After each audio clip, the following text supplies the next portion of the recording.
Mexico. Thank you for the recognition. June, Gun Violence Month. June.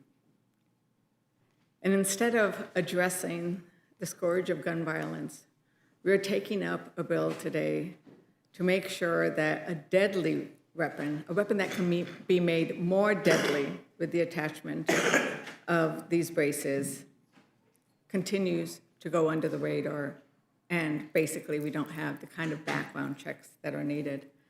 And this is really kind of hard for me to be taking up this at this particular moment, because last Friday I was in my district in Farmington, New Mexico, where I met with the police officers, the victims and neighbors who were terrified and wounded when an 18-year-old used an assault rifle and several other guns to kill 3 beautiful souls, and several others were injured, including 2 police officers. There were 144 bullets fired before he even left his front yard.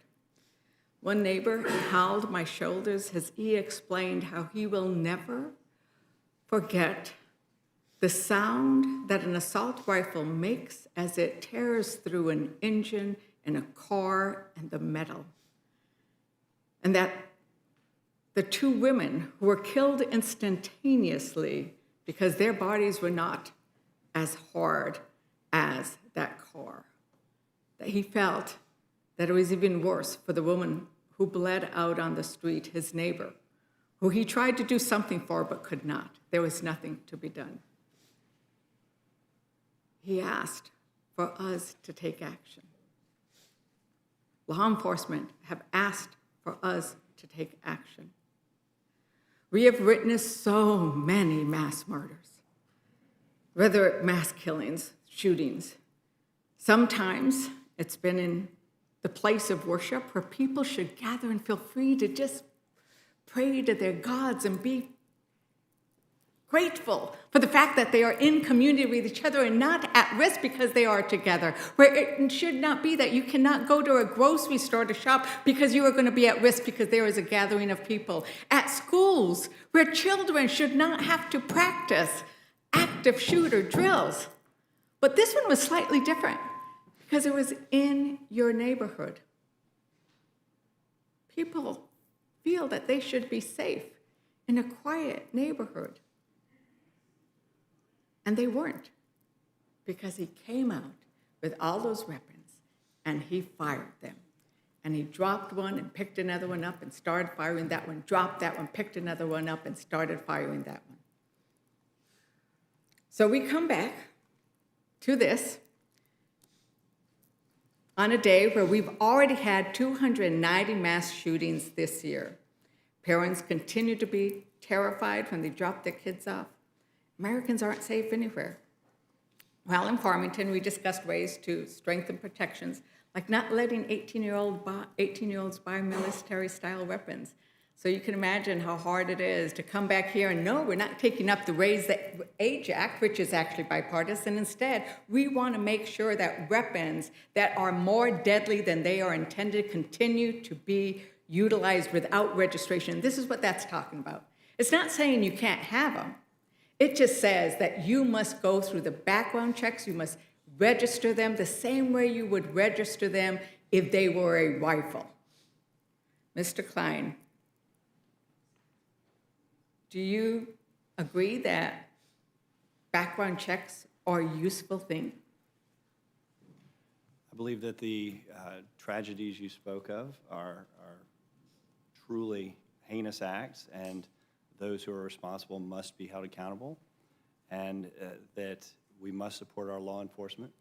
Do you believe that it's important to have background checks so that felons do not get access? Those who are currently ineligible to purchase firearms should not be able to purchase them, and that the background check system that is in place should operate effectively. Yes, Americans want to make sure that we have background checks. And the background checks are intended to make sure that those weapons that are more deadly are indeed registered, are subject to a higher level. And that's what this rule does. It says that while initially it was an arm brace to assist a disabled veteran, that now that's not the case. Let me actually read you some of the language that is how these are being manufactured. Quote, "It might look and function like a rifle, but thanks to the fact that AR-15 pistols don't come built with a stock, they're legally classified as pistols, giving them a full pardon from inconvenient NFA restrictions." Because isn't that the case, Ranking Member, that what they are doing here is simply looking to say, when we convert something from the pistol that was originally purchased to a more deadly rifle or short-barreled gun, isn't that what we're trying to do, Ranking Member? It is. As Ms. Scanlon noted, we watched a video showing how these braces are being marketed. It's not being directed to disabled veterans. It's showing people how to use these braces to get around the longstanding rules about short-barreled rifles. This rule just simply says, that if you're creating a short-barreled rifle, they should be regulated as such. Yeah, so all we're doing, and we're saying what you should do if you have this, if you have the ability to use this pistol really like a rifle, then you should go through the same procedures people who have the rifles go through, right? Yes, with the appropriate background check. Right. And you know, it's interesting because in the Dayton, Ohio shooting in 2019, the Dayton police chief, Richard Bale, said to have that level of weaponry in a civilian environment, unregulated, it is problematic. It is problematic. This is law enforcement asking. And if you go through the rule, if you go through the proposed rule, which does take a lot of pages, it's about 95 pages, I will also say that it does point out that if you happen to have a pistol with a brace attached so you can shoot it from the shoulder, you do have the option. You have the option of deciding, I'm going to take these apart, get rid of the brace. I'm not going to have these anymore. And you know, we have a lot of buyback operations in New Mexico where gun owners themselves are tired of the carnage and are bringing in their weapons. And it says, just register.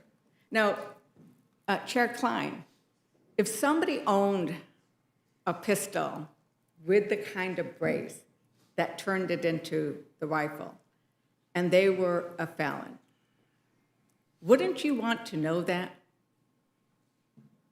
Well, I don't think that the possession of a piece of plastic should make you a felon.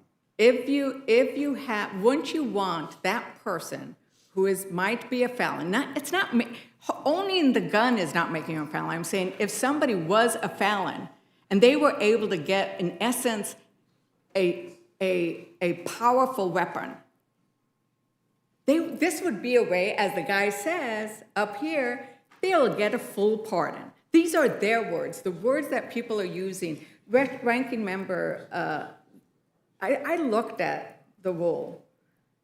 They had picture after picture after picture that showed that what they are selling now does not look like the hand brace that was invented 10 years ago. Is that correct? It is correct. As I said before, the hand brace before was a forearm brace. Now we're talking about a shoulder brace. Yes, and they had picture and picture. The ATF had significant comment on this, and they have picture and picture of how these pistols are now no longer pistols. They are not being used. They are now rifles. And all we're saying is, since they are rifles, treat them as rifle. If it looks like a rifle, if it fires like a rifle, if it destroys like a rifle, have people go through the background checks and register it free of charge if you already have one. With that, Chairman, I yield back.